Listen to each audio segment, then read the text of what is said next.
오늘 함께 나눌 하나님의 말씀은 창세기 32장 24절에서 32절까지 말씀입니다. 제가 가진 성경으로는 구약 성경 50년쯤에 있습니다.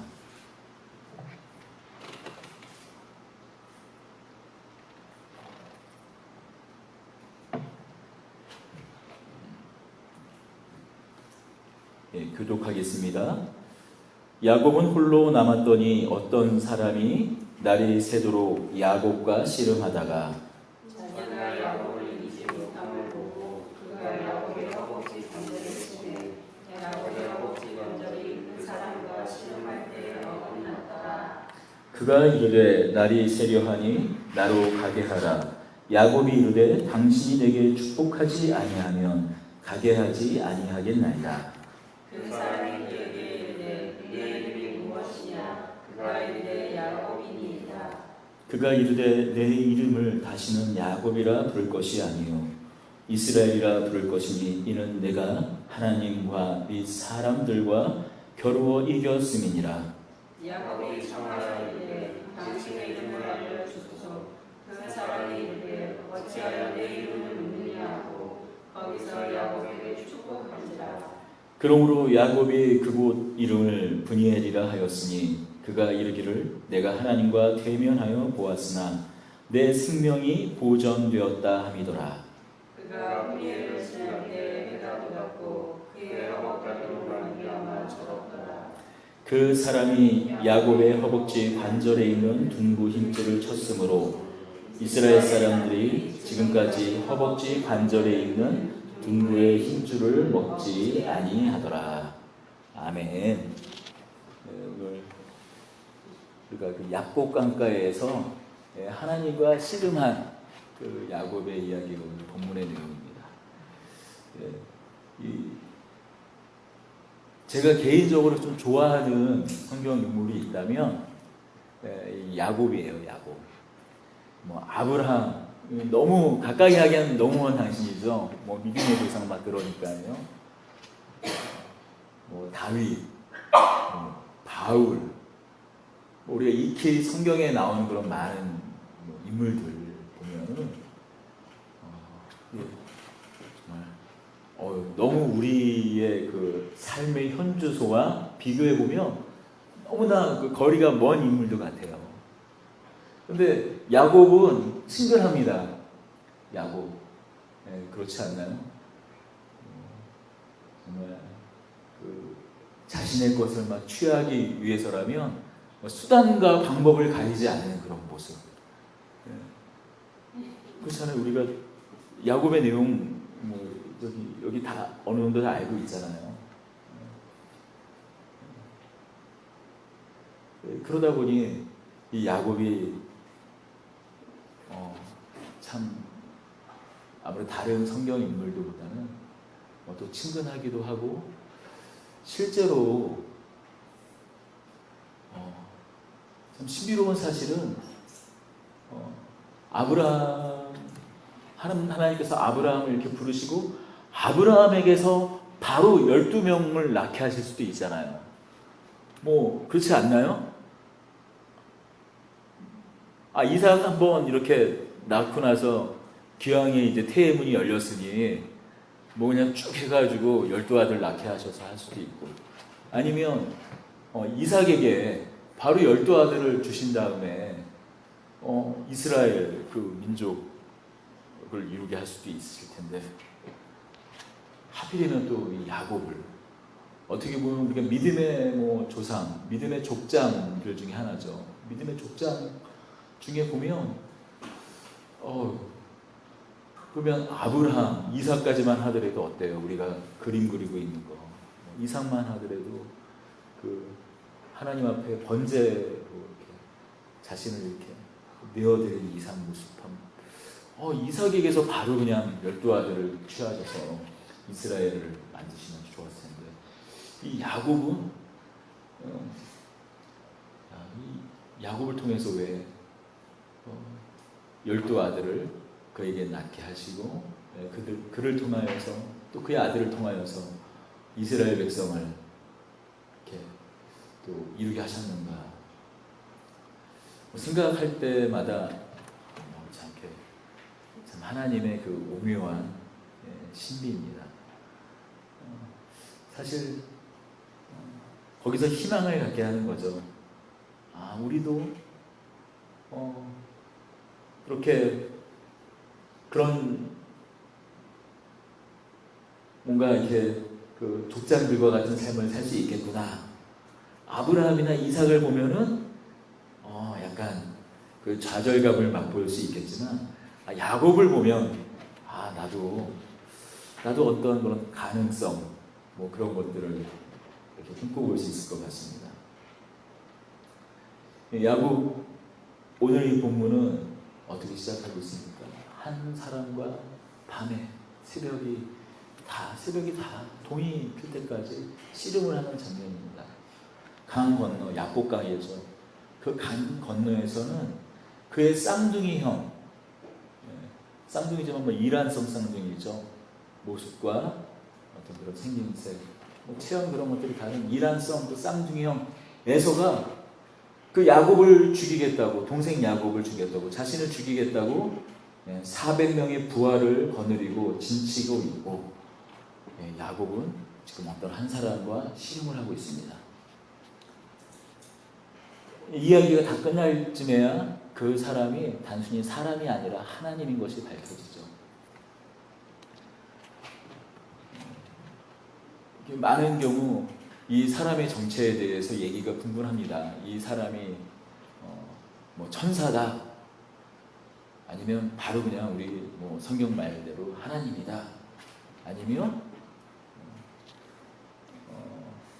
성경에 자주 나타나는 여호와의 사자, 뭐 여호와의 군대 장관이다, 여러 말씀이 있지만, 그러니까 항상 성경을 기준으로 우리가 판단을 하고 해석을 해야 됩니다. 성경은 하나님이라고 말하고 있어요. 근데 하나님을 보면 죽잖아요. 그럼 누구겠어요? 우리가 봐도 죽지 않는 하나님, 예수님입니다.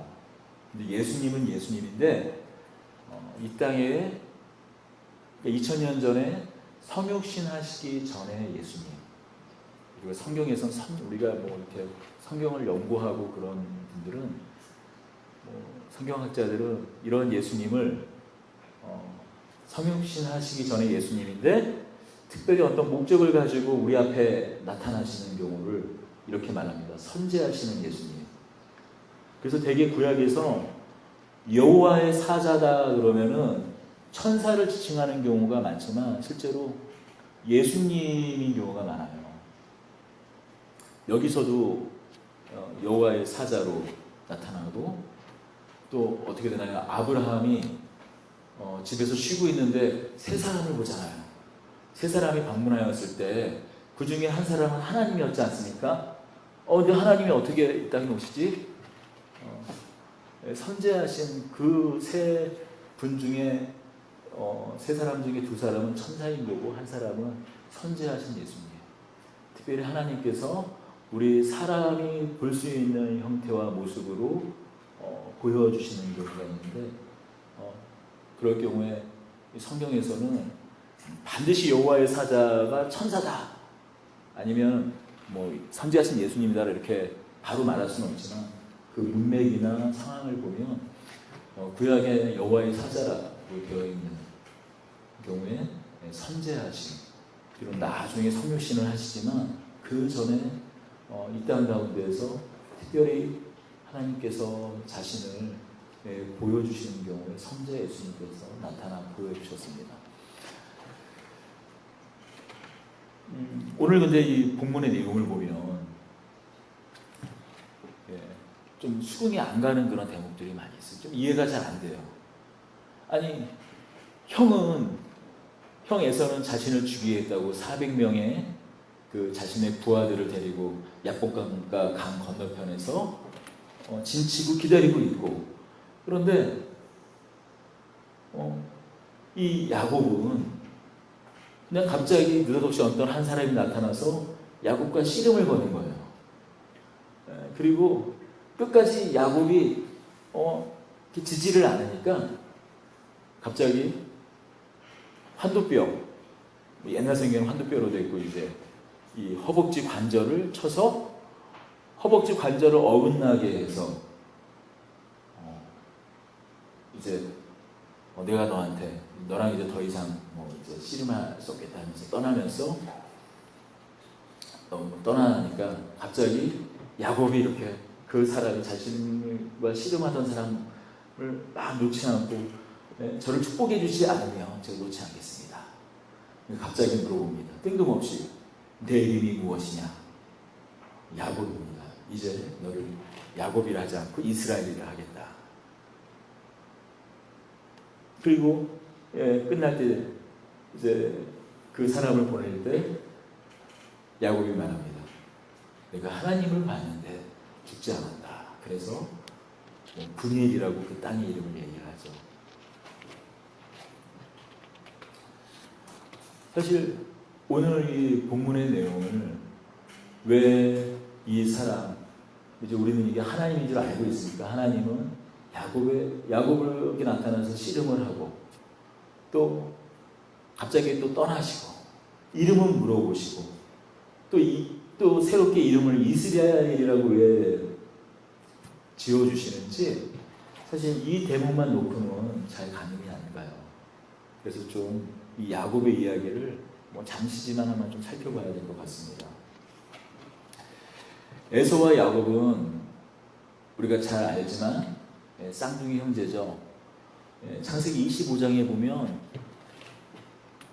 리브가가 이 야곱과 에서의 어머니 리브가가 그 야곱과 에서와 야곱을 낳는 장면이 잘 나타나 있습니다. 25장 21절에서 23절인데 그 부분을 제가 한번 읽어보도록 하겠습니다.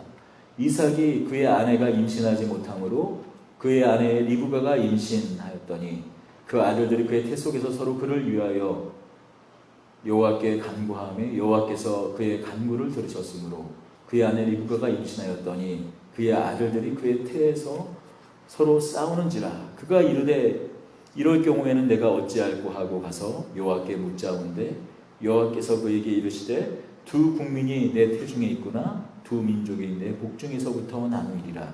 이 족속이 저 족속보다 강하겠고 큰 자가 어린 자를 섬기리라 하셨더라.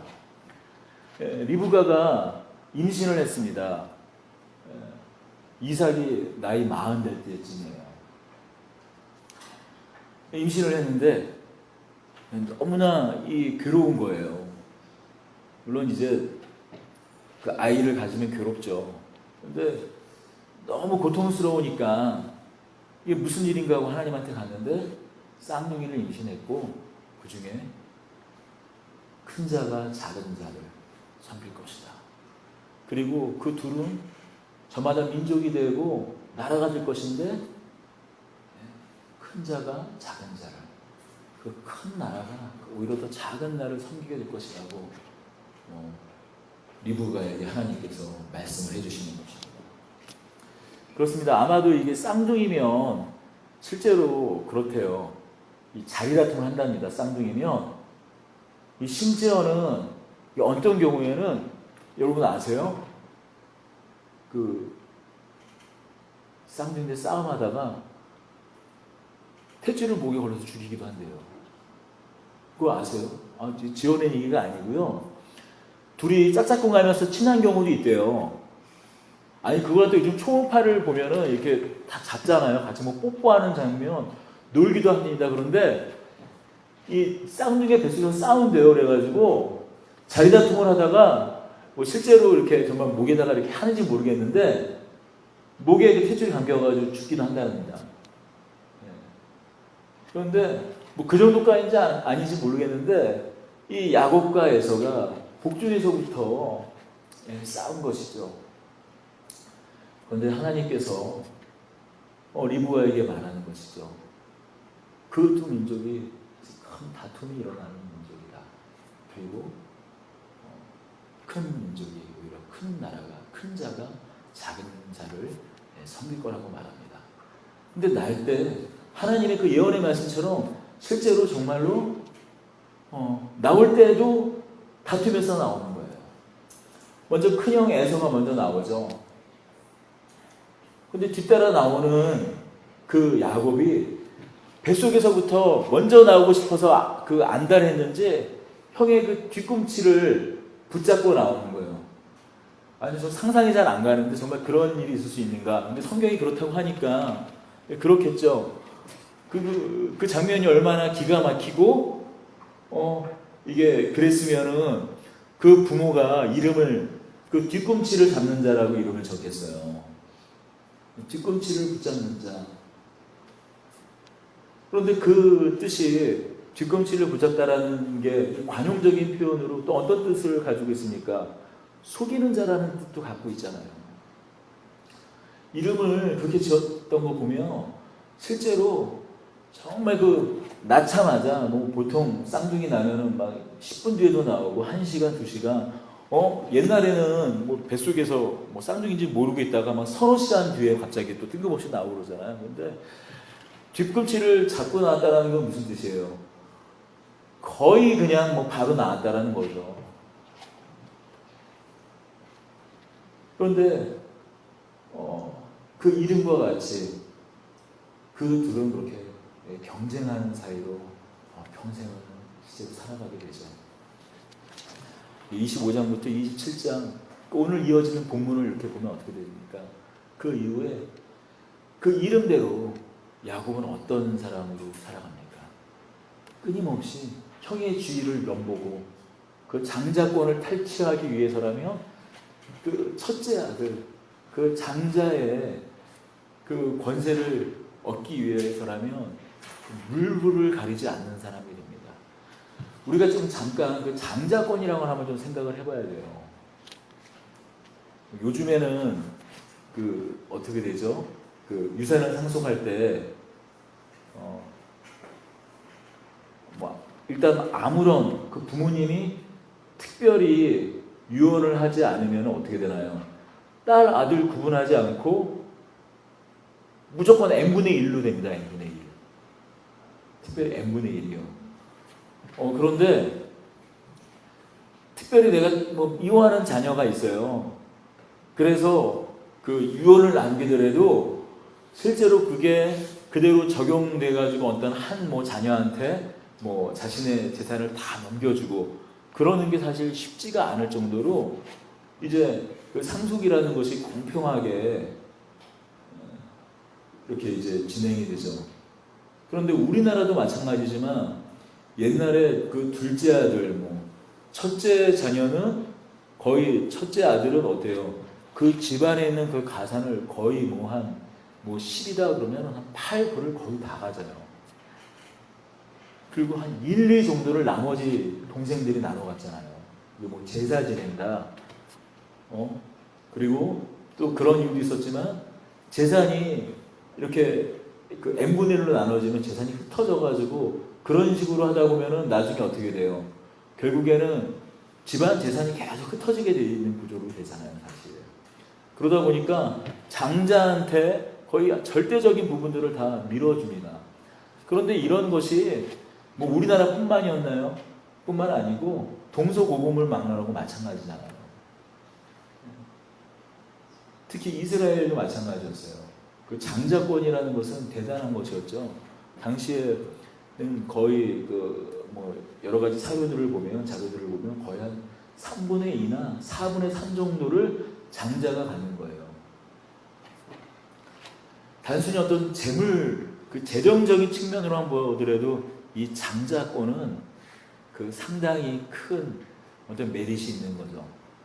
그런데 당시 족장 시대의 장자권 모르겠어요. 그 야곱과 리브가가 이 아브라함과 이삭으로부터 흘러오는 그 언약의 그 장자권, 그 복의 실체에 대해서 어느 정도 이해를 가졌는지는 알 수 없습니다.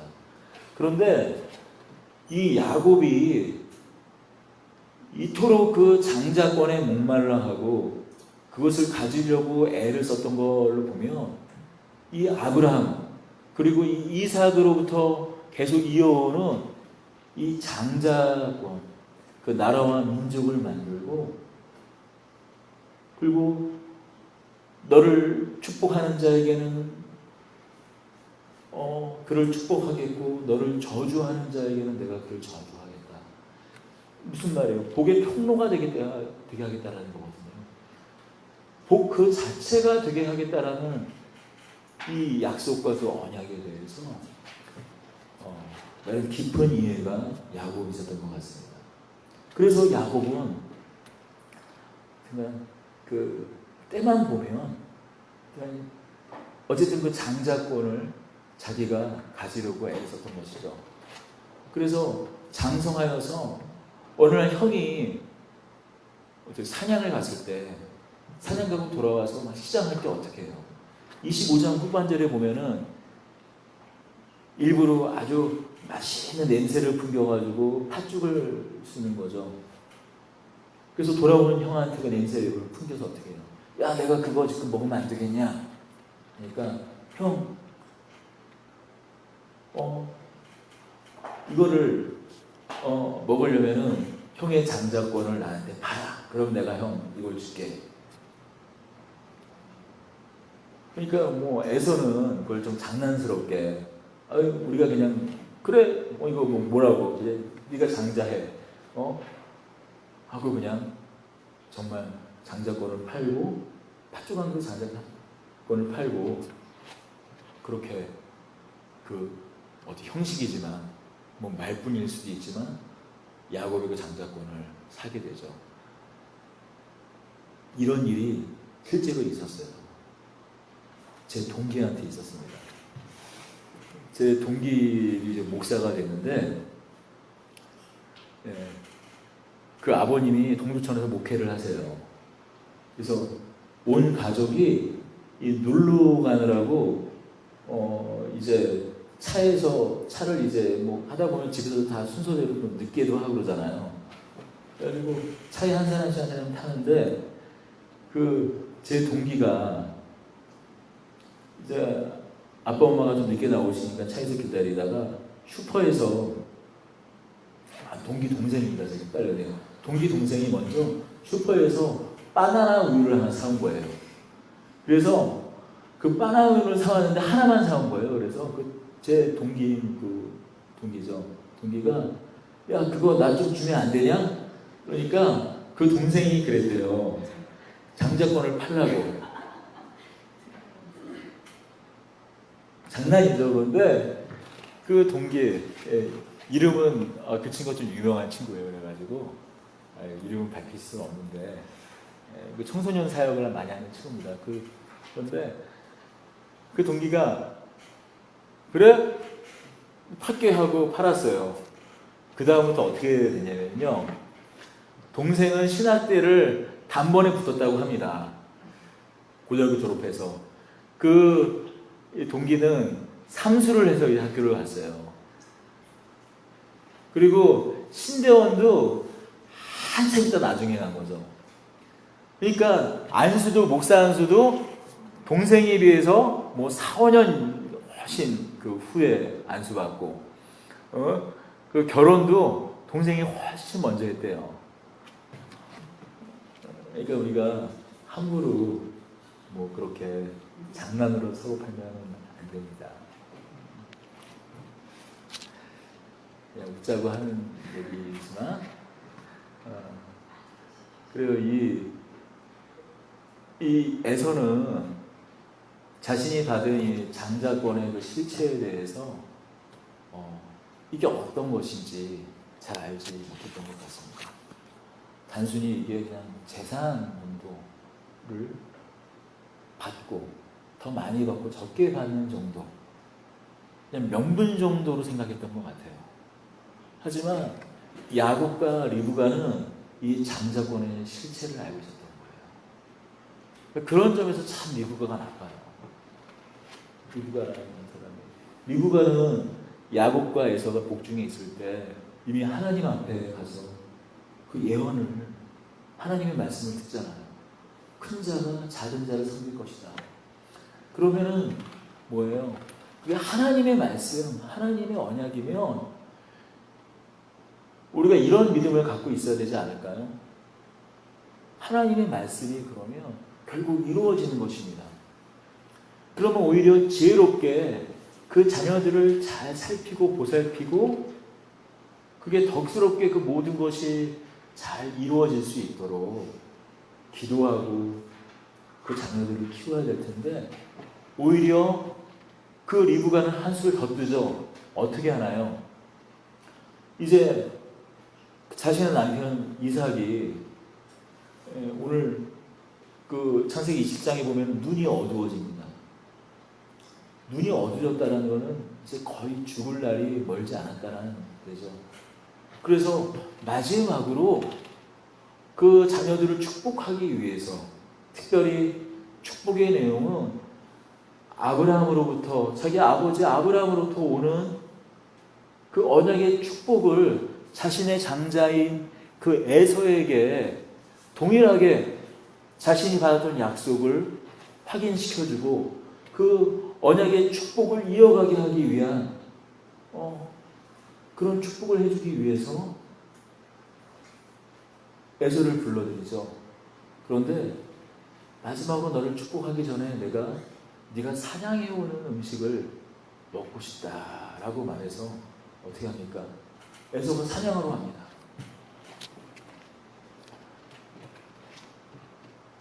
그러면 어때요?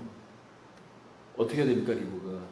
이쯤 되면 그 사이에 그 이삭에게 그 이전에 실제로 하나님의 약속, 하나님의 축복은 하나님의 약속은 우리 큰아들 에서를 통해서가 아니라 야곱을 통해서 흘러가게 됩니다. 그런 얘기를 그 리브가가 이삭에게 해야 되지 않았을까요?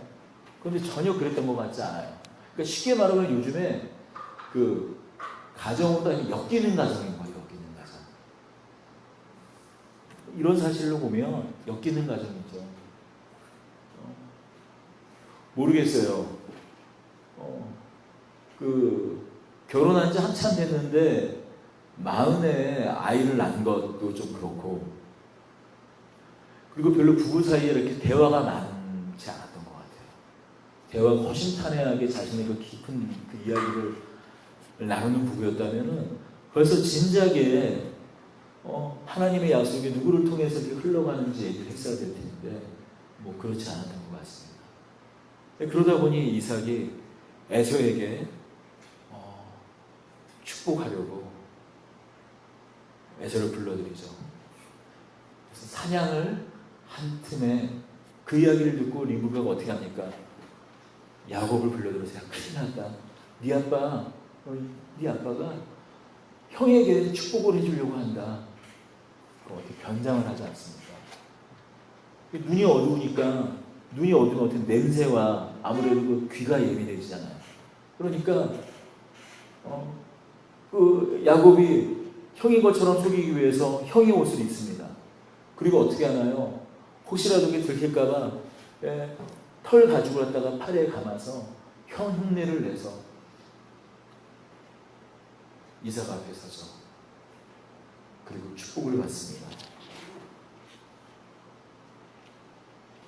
어떤 축복입니까? 그 내용을 한번 우리 같이 한번 읽어볼까요? 창세기 27장 27절에서부터 29절입니다. 잠깐 좀 앞으로 가서 그 내용을 봅시다. 내 아들의 향취는 여호와께서 복 주신 발의 향취로다. 하나님은 하늘의 이슬과 땅의 기름짐이며 풍성한 곡식과 포도주를 내게 주시기를 원하노라. 만민이 너를 섬기고 열국이 내게 굴복하리니 내가 형제들의 주가 되고 내 어머니의 아들들이 내게 굴복하며 너를 저주하는 자는 저주를 받고 너를 축복하는 자는 복을 받기 원하노라. 무슨 내용이에요? 하나님께서 아브라함에게 하셨던 그 약속의 내용과 같은 내용이에요. 말의 표현은 달라도 어떻게 됩니까? 하나님께서 아브라함을 부르셨을 때 창세기 12장에 보면 너로 큰 민족을 이루겠고 너를 복이 되게 하겠다. 그리고 뭐라고 말씀하세요? 창세기 12장 3절에 보면 너를 축복하는 자는 내가 그를 축복하겠고 너를 저주하는 자는 그를 저주. 우리는 좀 이게 좀 잘못 외우는 경우가 있어요. 네가 축복하는 자를 내가 축복하겠고 네가 저주하는 자를 뭘 저주하겠다 이렇게 그 내용 아닙니다. 예? 너를 축복하는 자를 축복하겠고 너를 저주하는 자를 내가 저주하겠다. 어떤 내용입니까? 너를 온전히 내가 보호하겠다. 털끝조차 다치지 않도록 너를 완전히 보호하겠다. 그리고 또 그 내용은 뭐예요? 너를 저주하는 자를 저주하고 너를 축복하는 자를 축복한다는 것은 결국 너의 복을 보고 함께 너와 함께 하는 사람을 함께 복을 주겠다라는 거예요. 너와 함께 거하는 자는 누구든지 또 너와 함께 연합하는 자는 누구든지 함께 그 복에 동참하게 하겠다라는 거예요. 얼마나 놀라운 복이에요. 얼마나 놀라운 축복입니까? 또 그것에 앞서서 열국의 합의가 되게 하겠다라는 거. 모든 큰 민족을 이루게 하겠다라는 그 복. 아브라함이 허락하신 그 복이 이삭에게 그리고 그 이삭에게 흘러간 그 복의 실체가 또 누구에게 이어지는 것입니까? 에서가 아닌 야곱에게 이어지는 것입니다. 내 아들의 향취는 여호와께서 복 주신 자의 밭의 향취로다. 하나님은 하늘의 이슬과 땅의 기름짐이며 풍성한 곡식과 포도주를 내게 주시기 원하노라. 만민이 너를 섬기고 열국이 내게 굴복하리니 내가 형제들의 주가 되고 내 어머니의 아들들이 내게 굴복하며 너를 저주하는 자는 저주를 받고 너를 축복하는 자는 복을 받기 원한다. 그 복이 그 약속의 축복이 야곱에게 내려지는 현장입니다. 우리는 정말 이 복이 어떤 복인지 알고 있습니다. 이 복의 실체는 어떤 복입니까? 예수 그리스도에게까지 이어져서 예수 그리스도에게로 또 완전히 성취되는 그런 복 아니겠습니까? 이제 에서가 돌아옵니다. 그리고 돌아오니까 공기가 뭔가 다른 거예요. 그리고 아버지 제가 왔습니다 했을 때 그 이삭이 얼마나 당황했겠어요? 이삭이 자신이 아니라 잠깐 자신이 사냥 간 사이에 안수를 하고 그 동생 야곱에게 축복하는 사실을 알고 분노합니다.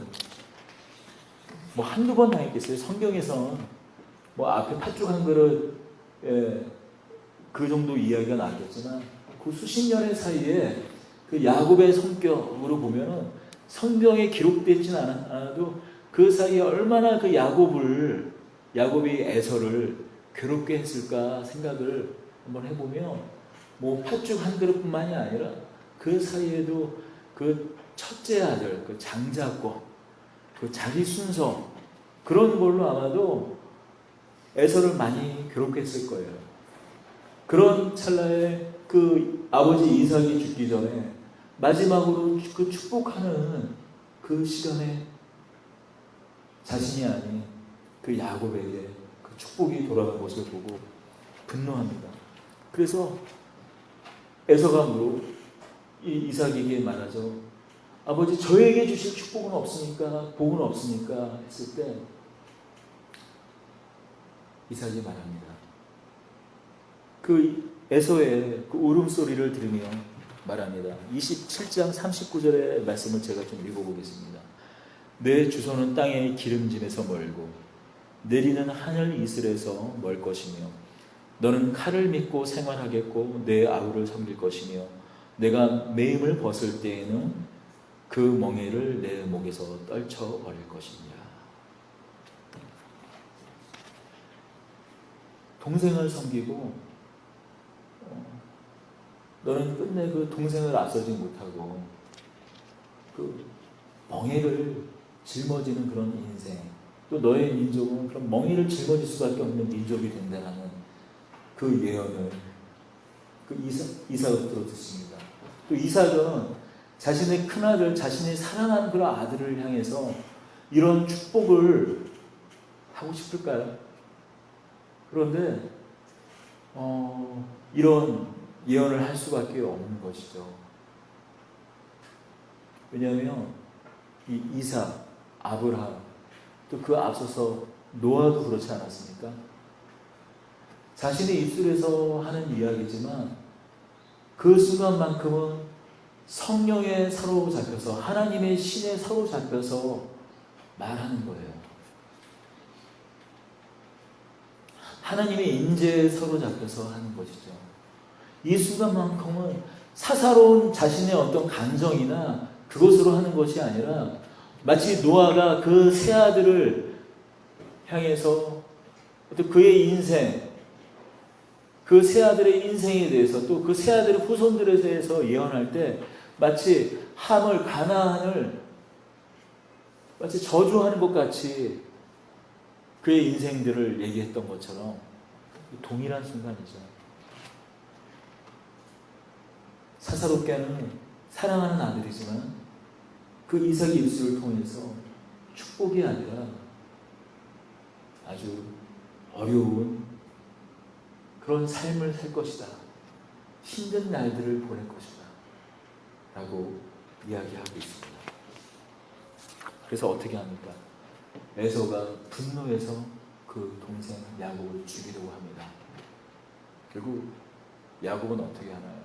그 밤에 엄마 고향 하란 땅까지 몇 날 며칠을 이렇게 도망가는 도망자의 길을 떠나는 거죠. 그래서 오늘 본문은 20년이 지났습니다. 엄마의 고향 삼촌집 나반의 집에서 20년의 시간을 통해서 그가 그의 형과 그의 가족을 속였던 것처럼 속고 속이는 그런 아주 그냥 험난한 시간 20년을 통해서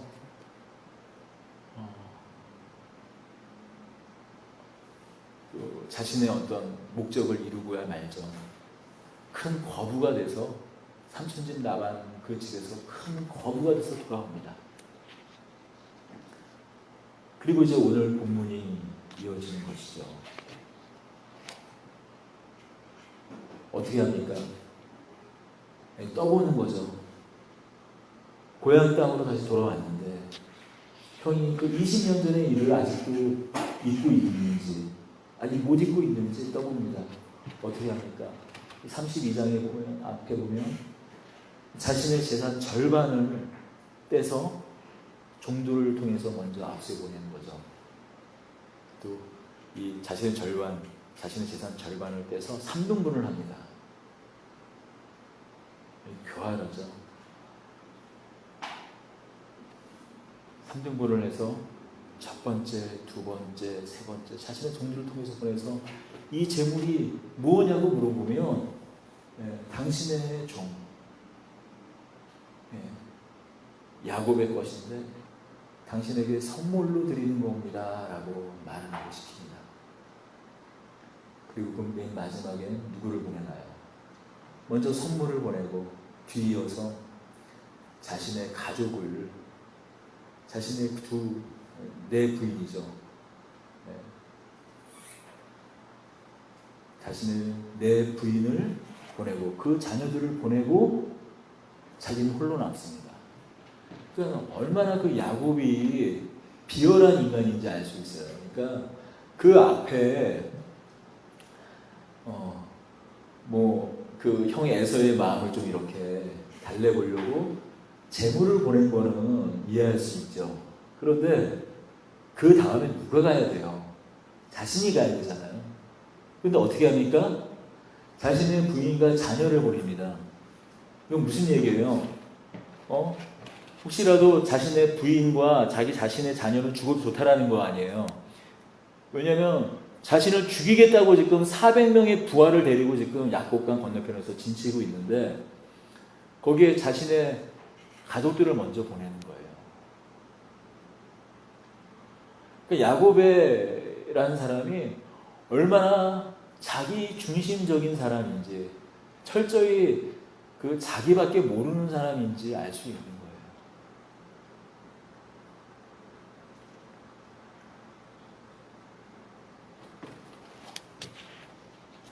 근데 우리가 이 32장에 들어오면 우리가 읽지 않은 부분이지만 조금 이렇게 뭐 32장 전체 내용이 좀 약간 잘 이해되지도 않고 뭐라 그럴까 잘 납득이 되지 않는 내용이에요. 그런데 32장 1절이 좀 더 이게 애매한 내용이 있습니다. 어떤 내용이냐? 32장 1절 한번 봅시다. 야곱이 길을 가는데 하나님의 사자들이 그를 만난지라. 갑자기 그 고향 땅에 다 와서 하나님의 사자가 야곱 앞에 나타납니다. 야곱이 그들을 볼 때 이르기를 이는 하나님의 군대라 하고 그 땅의 이름을 마나니라 하였더라. 딱 두 구절에 붙여요. 즉 고향 땅에 왔는데 고향 땅에 돌아온 거예요. 그런데 하나님의 사람들을 봤어요. 하나님의 사자들을 본 거예요. 근데 그냥 하나님의 사자들을 봤다 하고 그냥 땅 이름을 마나나임이라고 한 다음에 그냥 그 길을 그냥 지나쳐 갑니다. 그러니까 우리는 이렇게 보면 성경 말씀들을 보면 그냥 이런 구절을 보면 그냥 그런가 보다 이렇게 지나쳐요. 습관적으로. 그렇지 않나요? 그냥 그런가 보다. 근데 이거 되게 웃기는 거 아니에요? 이게 지금 20년 만에 지금 고향 땅에 왔어요.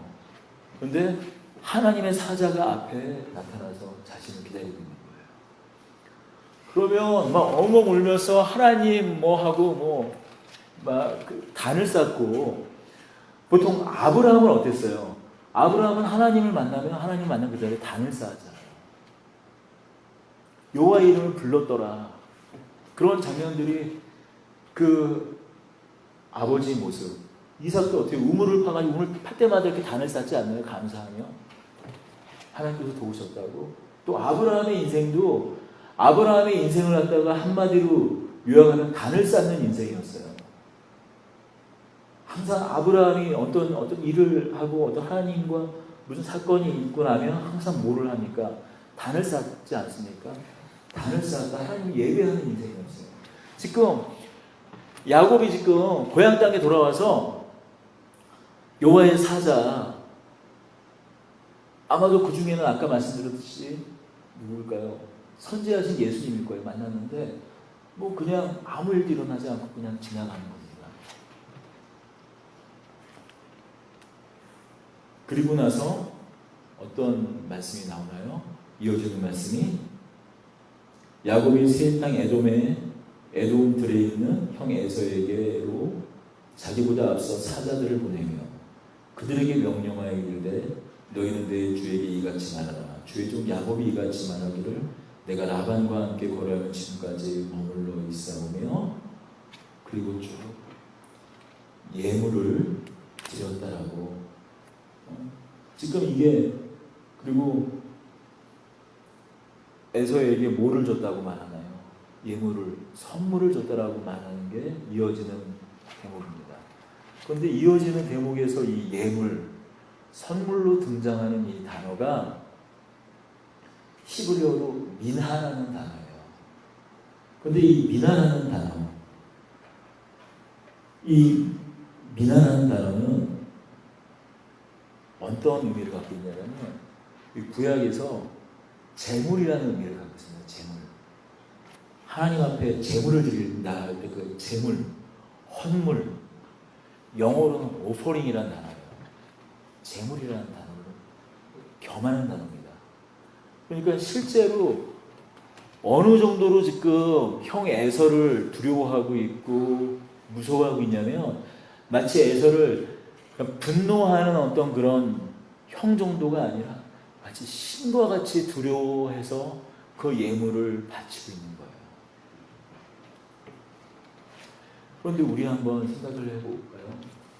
혹시 야곱이 이 고향을 떠나기 전에 잠깐 하룻밤 그 밤새우던 곳에서 어떤 일이 있었나요? 하나님 앞에 기도하고 그의 꿈에서 하나님이 나타나서 사닥다리에서 하늘과 땅을 오르는 그 천사들의 모습을 보여주면서 이 야곱을 축복하실 때 야곱이 하나님 앞에 어떤 약속을 하나요? 내가 이 땅에 돌아오면 하나님 앞에 내 재산의 10분의 1을 드리겠다는 약속을 하지 않나요? 기억 안 나세요? 그렇다면 야곱이 이 고향 땅으로 돌아오면 맨 처음 했어야 되는 일은 뭘까요? 그 베델이라고 하나님의 집이라고 이름 지었던 그곳으로 가서 단을 쌓고 하나님을 예배하고 하나님께 자신이 그 20년 동안 그 라반의 집에서 얻었던 그 소득을 드려야 되지 않나요? 그럼 지금 앞에 나와 있던 이 여호와의 사자들은 누군가요? 하나님께 네가 약속한 그것을 기억하고 내게 예배하라는 하나님의 메시지, 하나님께 약속한 그것을 기억하라는 하나님의 그 사자라는 거예요. 그리고 뭐예요? 여기 자신도 이야기하잖아요. 야곱이 그들을 볼 때 이르기를 이는 하나님의 군대라 하고 하나님의 사자, 하나님의 사람들이 뭐예요? 마치 군대와 같이 자신을 맡고 있는 거예요. 뭐예요? 하나님은 말하고 있는 거죠. 네가 지금 고향 땅에 돌아와서 에서를 두려워하고 있고 에서를 무서워하고 있지만 내가 너를 지켜줄 거라고 하는 거예요. 내가 너와 함께 하겠고 너를 지켜줄 거라는 거야. 그런데 그냥 야곱은 지나칩니다. nothing. 아무것도 하지 않고. 그리고 자기가 뭐라고 약속했어요? 고향 땅을 떠나면서 내가 돌아올 때 하나님 내가 다시 이 땅에 돌아오면 저희 거 10분의 1을 드리겠습니다라고 약속하지 않나요? 그런데 그거는 쌍그리 잊어버리고 지금 하나님한테 바쳐야 될 걸 그럼 누구한테 바치고 있는 거예요? 형 에서에게 바치는 거예요.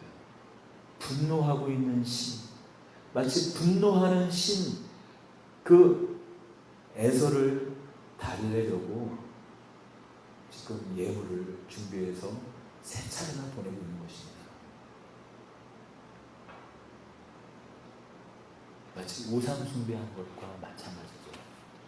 실제로 이 야곱의 마음 가운데 야곱에게 믿음이 있는 것입니까? 없는 것입니까? 믿음이 없는 거예요. 우리가 그 믿음이 그 야곱의 이 믿음 없으면 또 확인해 볼 수 있는 대목이 10절입니다. 나는 주께서 주의 종에게 베푸신 모든 은총과 모든 진실하심을 조금도 감당할 수 없사오니 내가 이 지팡이만 가지고 이 요단을 건넜더니 지금은 2배가 이루었나이다. 내가 주께 간구하니 내 형의 손에서 에서의 손에서 나를 건져내옵소서. 내가 그를 두려워하면 그가 와서 나와 내 처자들을 치까 겁이 나기 때문입니다. 주께서 말씀하시기를 내가 반드시 내게 은혜를 베풀어 내 씨로 바다와 셀 수 없는 모래와 같이 많게 하리라 하셨나이다. 이렇게 기도를 했다면 이렇게 기도를 하고 하나님의 뭔가 응답을 기다렸다면 그에 뒤따르는 반응은 뭐예요? 믿음을 가지고 에서를 만나야죠. 근데 여전히 믿음 없이 어떻게 합니까? 자신의 가족들을 먼저 보냅니다. 사실 기도는 이렇게 하고 있지만 우리도 마찬가지예요. 우리가 어떤 기도를 이렇게 하잖아요. 그러면은 뭔가 그 기도하고 그 응답을 기다리는 시간을 우리가 좀 가져야 되지 않습니까? 그런데 어떻게 합니까? 기도는 기도대로 하고 내가 하고 싶은 건 하고 싶은 일대로 해요.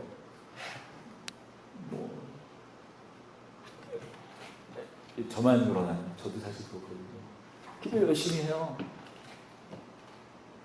그리고 나서 결국 또 자기가 하고 싶은 대로 하고 나서 일은 다 벌려놓고 또 이제 그것도 해결해 달라고 슬퍼달라고 또 기도하죠.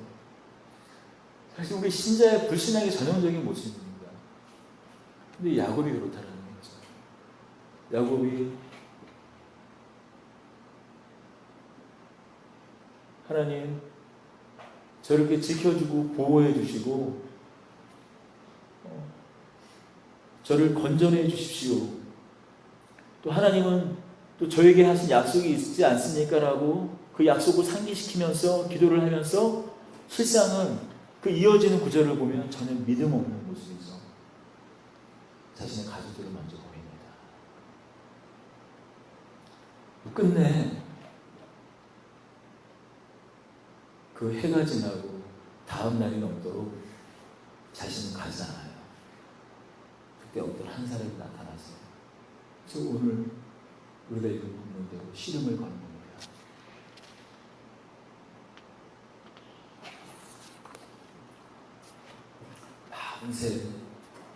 밤새 씨름을 걸어요. 야곱의 이 씨름을 하는 모습에서 야곱의 모습이, 야곱의 그 성정이 그대로 드러나요. 결코 이 사람이 왜 씨름을 거는지는 알 수는 없지만 이 야곱이 그 씨름하는 도무지 지지를 않아요. 야곱의 인생이 어떻습니까? 야곱은 그 인생 가운데 한 번도 접은 일이 없어요.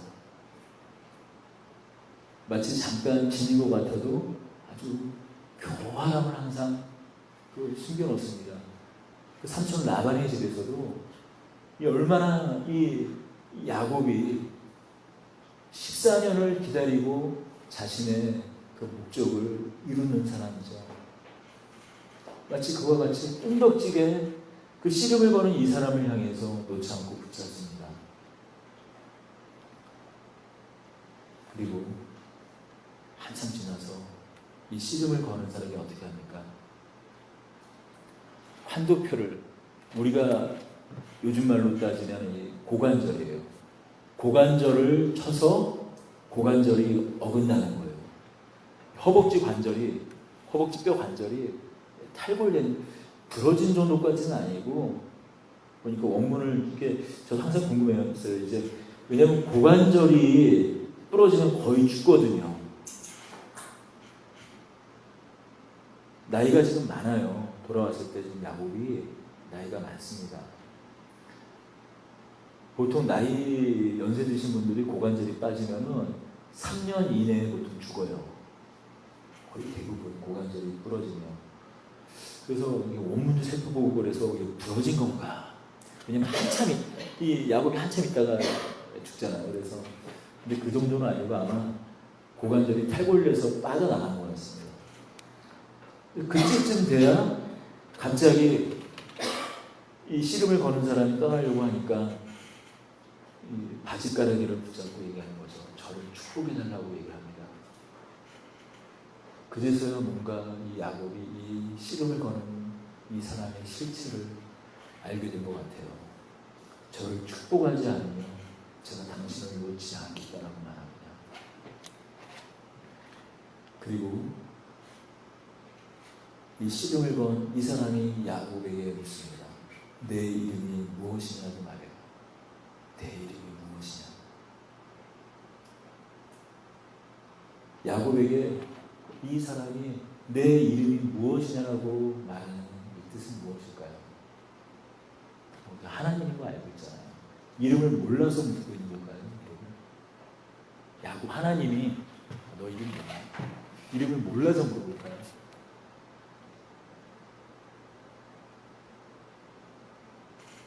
이런 뜻이겠죠. 너의 실체는 뭐냐? 도대체 너는 누구냐? 너는 도대체 어떤 사람이냐? 너는 도대체 어떤 정체성을 갖고 있는 사람이냐? 그런 의미겠죠. 야곱이 내 이름은 야곱입니다라고 얘기합니다. 그런데 실제로 야곱은 누구의 인생을 살았을까요? 지금까지 야곱 자신의 인생을 살았을까요? 아니요. 적어도 자신의 아버지를 속이고 그 장자의 축복, 장자권을 탈취한 이후로는 자신의 삶을 살지 않았어요. 형 에서의 삶을 산 거예요. 자신의 이름을 속이고 사는 겁니다.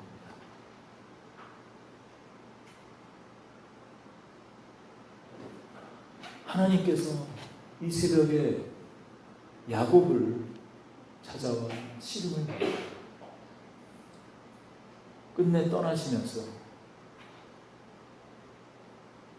끝까지 하나님을 알아보지 못하고 먼저 여호와의 사자를 보내고, 그리고 이제 그 새벽에 그 야심한 시간에 이 야곱을 독대하려고 찾아왔지만 근데 씨름하면서도 하나님 앞에 자신을 돌아보지 못하는 이 야곱을 향해서 이름을 묻는 겁니다.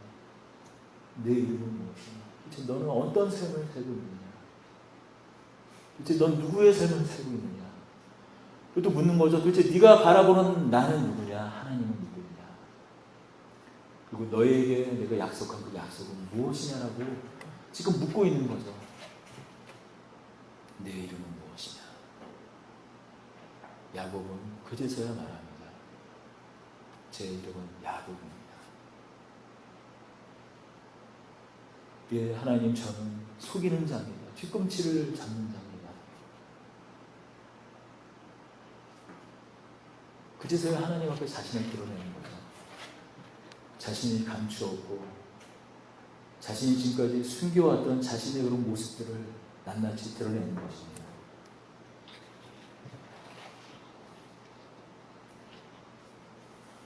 하나님께서도 우리에게 말씀하실 때가 있어요. 너는 누구냐라고 물을 때가 있으십니다.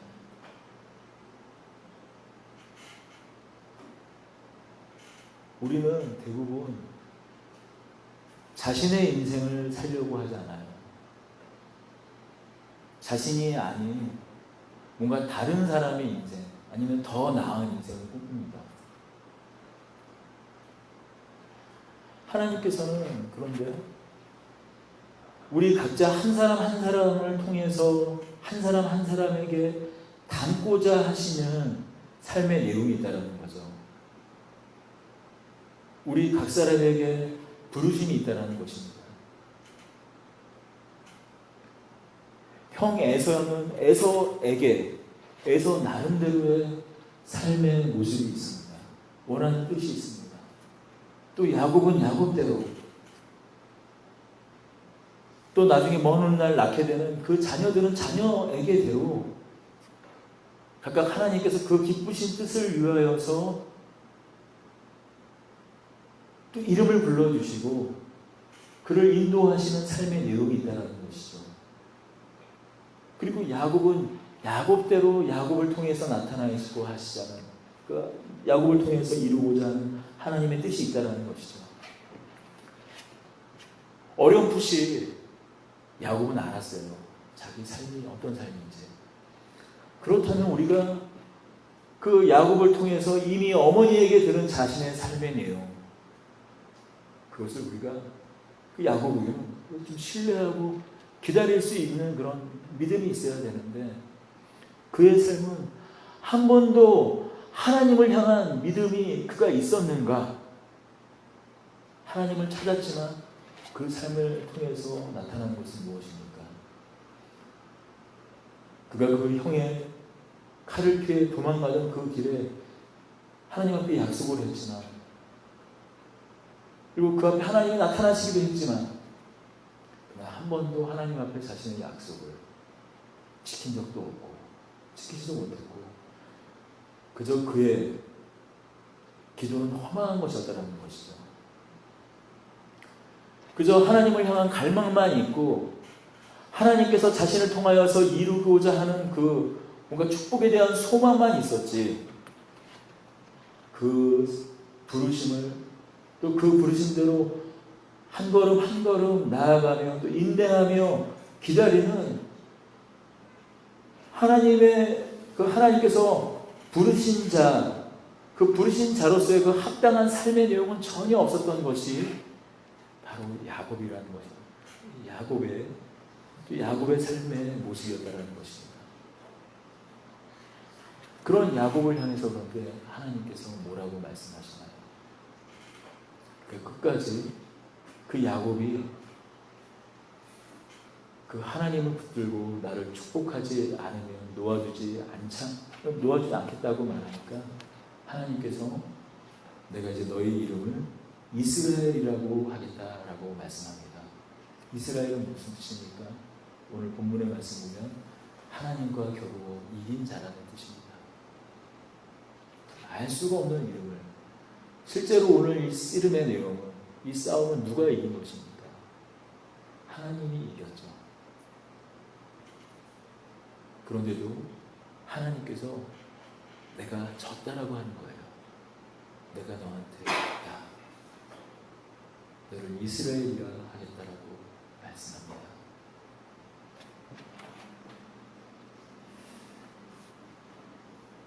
왜 하나님께서는 내가 졌다라고 말씀하셨을까? 계속 이 본문을 생각을 했었어요.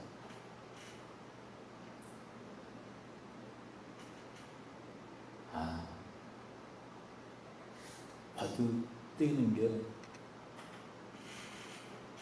뭐냐면,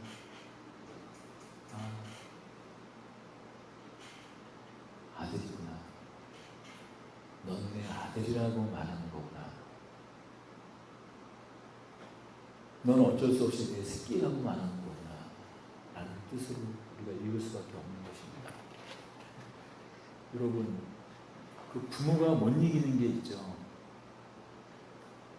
자기 자식한테 못 이깁니다. 자기 자식한테 못 이기죠.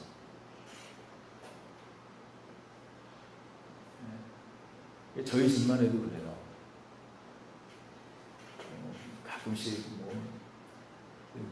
이 목사가 좀 현찮아서 이렇게 자꾸 얘기를 하면 이렇게 좀 신뢰가 떨어지면 안 되는데, 저희 형이나 저나 참 이렇게 사고들을 많이 치고 살았어요. 그 대형 사고들을 많이 쳤죠.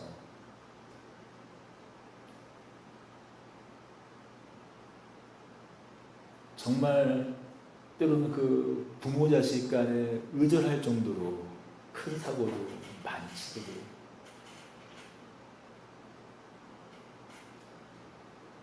뭐 다시는 안 본다 할 정도의 사고를 치고도 결국 만나게 되면 언제 그랬냐는 듯이 받아주시는 것이 부모라는 것입니다. 여러분 혹시 기억하십니까? 탕자의 이야기.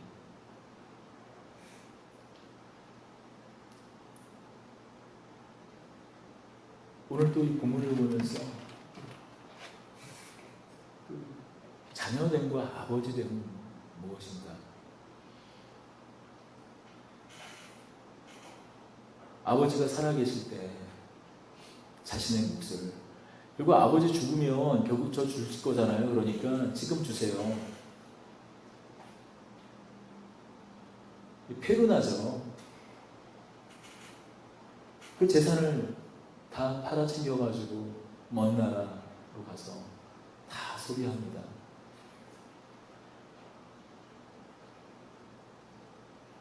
그리고 돌아올 때 그 아버지가 어떻게 그를 맞습니까?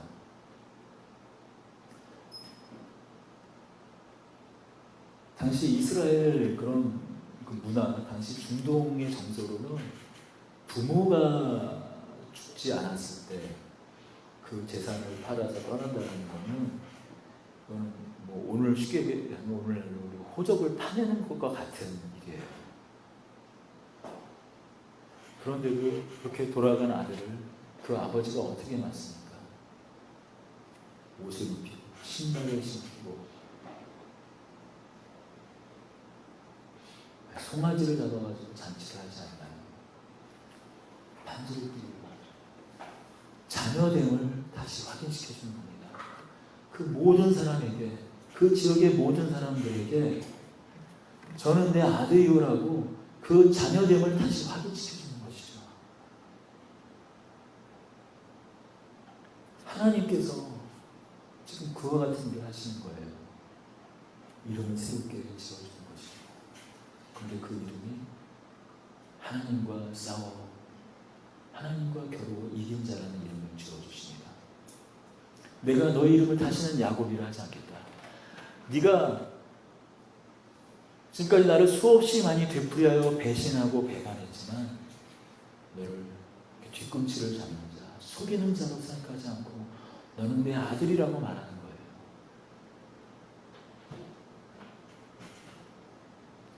내가 너에게 졌다.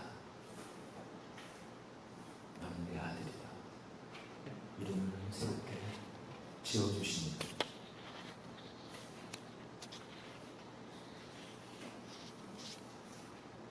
여러분, 오늘 이 말씀을 통해서 여러분께 요청하고 싶은 것은 이것입니다. 또 저에게도 함께 이 말씀을 통하여 하나님은 말씀하고 계십니다. 내 이름은 무엇이냐는 것이에요. 내 이름은 무엇이냐. 우리는 내 꿈이 아닌 하나님께서 나에게, 하나님께서 여러분에게, 우리에게 주시는 각자 저마다의 소명이 있는데, 그 부르심이 있는데, 너무나 엉뚱한 삶을, 너무나 다른 삶을 살다 너무나 오랜 동안 인생을 허비하는 경우가 얼마나 많이 있습니까? 그런 우리를 향해서 하나님께서 말씀하십니다. 내 이름은 무엇이냐? 내 이름은 무엇이냐?